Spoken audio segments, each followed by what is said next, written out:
5 bantuan sosial atau bansos dari pemerintah akan dicairkan kembali. Dan ada yang cair mulai besok tanggal 13 September 2024. Nah, dari kelima bantuan tersebut, apakah diantaranya ada bantuan reguler ya? Dan berikut hasil cek saldo. Untuk PKH BPNT, alokasi bulan Juli-September, dan juga alokasi bulan September-Oktober 2024. Gimana hasilnya ya? Nanti akan kita bahas, akan kita tunjukkan hasilnya, dan akan kita bahas juga bansos yang lainnya. Nah, bagaimana informasi selengkapnya? Simak terus videonya sampai akhir. Jangan kemana-mana, kita intro dulu.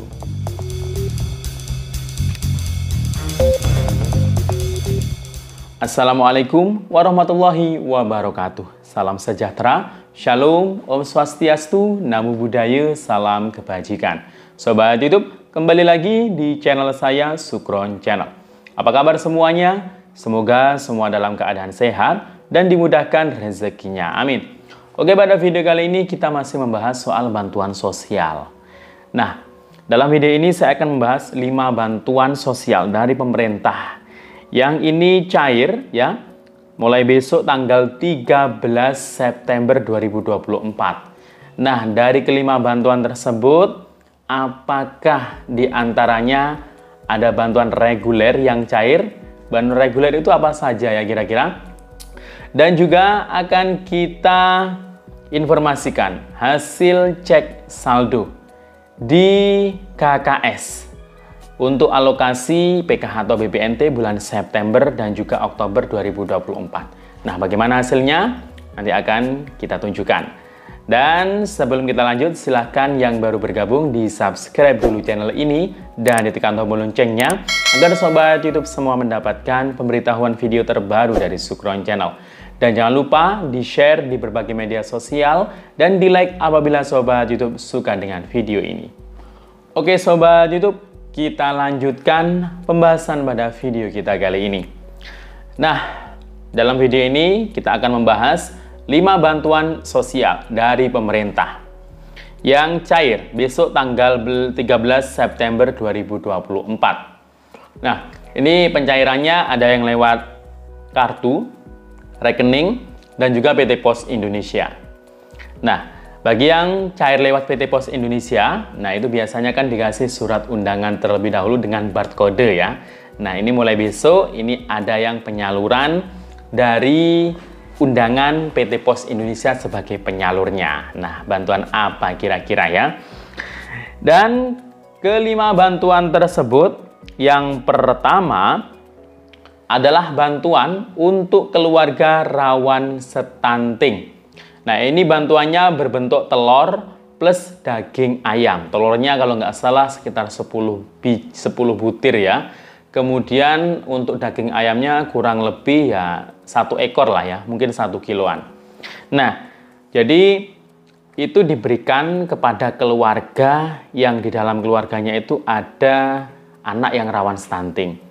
Nah, data penerimanya ini diambil dari kalau nggak salah BKKBN ya. Nah, jadi ini bukan dari Kemensos ya.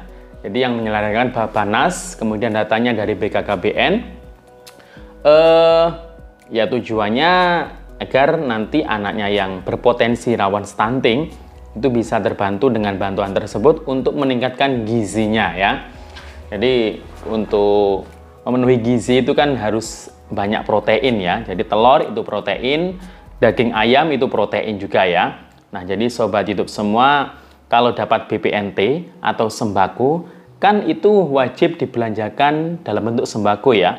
Nah, jangan beli beras semuanya. Proteinnya juga harus dipenuhi, makanan dalam keluarganya. Itu juga sangat membantu anak-anak Anda ya dalam berpikirnya. Untuk otaknya itu sangat bagus protein. Untuk tubuh, untuk otak ya.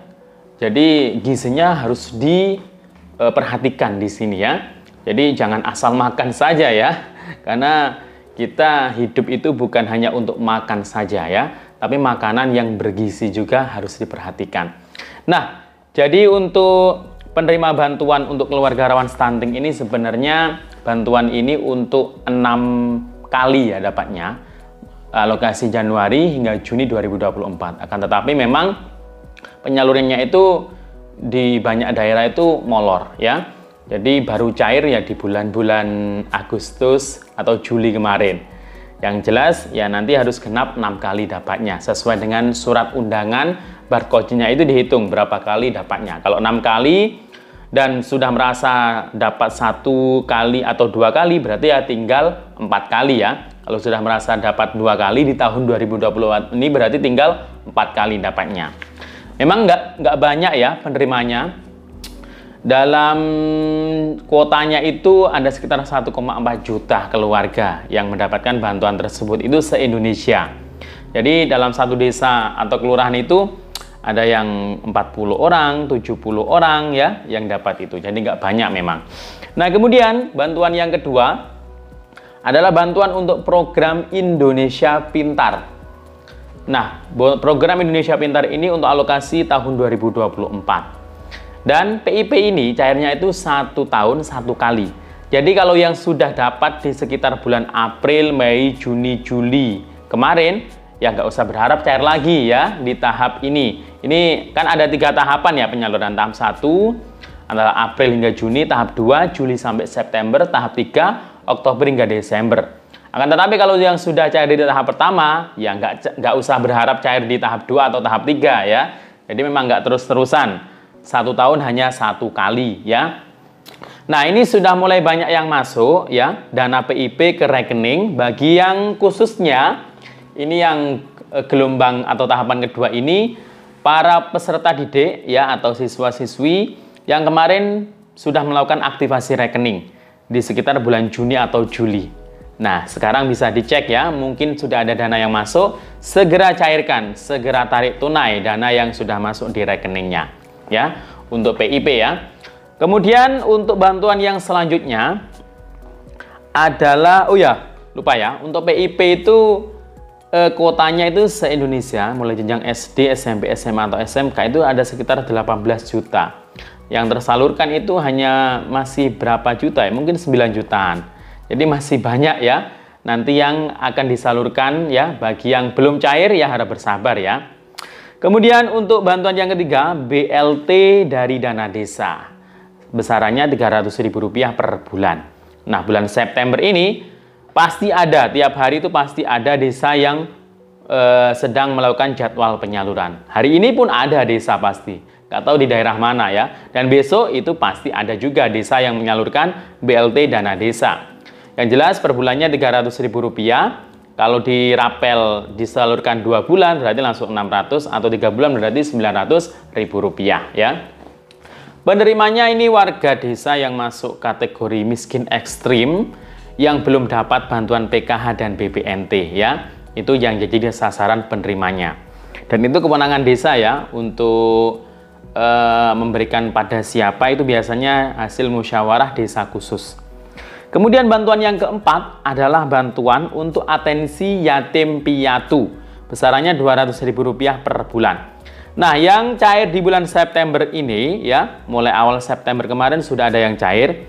Itu adalah bantuan atensi yatim piatu untuk alokasi bulan Juli Agustus. Nah, jadi kalau dulu sudah dibuatkan rekening dan ATM ya, mungkin dari Mandiri atau dari BNI. Nah, itu silahkan dicek ya. Siapa tahu untuk periode Juli Agustus sudah masuk ya untuk dana bantuan atensi yatim piatunya ya. Yang jelas ini sasarannya ya anak yatim piatu yang sudah masuk DTKS ya. Nah, untuk bantuan yatim piatu ini usulannya sama kayak PKH dan BPNT, harus diusulkan melalui DTKS ya. Bisa secara mandiri, bisa melalui desa atau kelurahan. Atau biasanya itu ada yang diusulkan melalui LKSA, Lembaga Kesejahteraan Sosial Anak. Biasanya itu kayak yayasan atau pondok pesantren ya, itu yang anaknya mungkin sekolah di situ. Nah, itu biasanya bisa diusulkan oleh lembaga tersebut. Kemudian bantuan yang kelima adalah bantuan permakanan. Nah, ini dalam bentuk makanan jadi bulan September ini alhamdulillah masih ada ya. Dan diantarkan langsung bantuannya ke rumah penerima. Ini bagi lansia atau disabilitas tunggal ya. Yang jelas ya sudah masuk DTKS juga, karena dari Kemensos juga ini ya. Nah, jadi itu tadi dari kelima. Jadi untuk hasil cek saldo PKH atau BPNT untuk alokasi September atau Oktober. Nah, di kartu KKS apakah sudah ada yang masuk hari ini? Nah, ini dia. Jadi hasil ceknya ini masih nol ya, semuanya masih nol. Apabila ada saldo yang masuk di KKS ya, di minggu-minggu ini, itu kemungkinan besar adalah PKH atau BPNT periode Juli-Agustus 2024. Bukan periode September-Oktober ya. Ingat ya, itu bukan September-Oktober. Melainkan periode Juli-Agustus, mungkin KPM yang belum cair kemarin, atau mungkin masuk validasi by system penerima baru. Nah itu ya, jadi itu. Untuk yang lewat pos gimana kabarnya? Ini masih proses ya, untuk buka rekening ya. Di daerah-daerah sudah mulai lagi dilakukan buka rekening pembagian KKS. Untuk yang belum, daerah-daerah yang belum, harap bersabar, tunggu saja ya undangannya ya. Kalau memang masih layak, pasti akan diundang untuk buka rekening dan diberikan KKS baru. Ya, demikian info dari saya. Sampai jumpa. Assalamualaikum warahmatullahi wabarakatuh.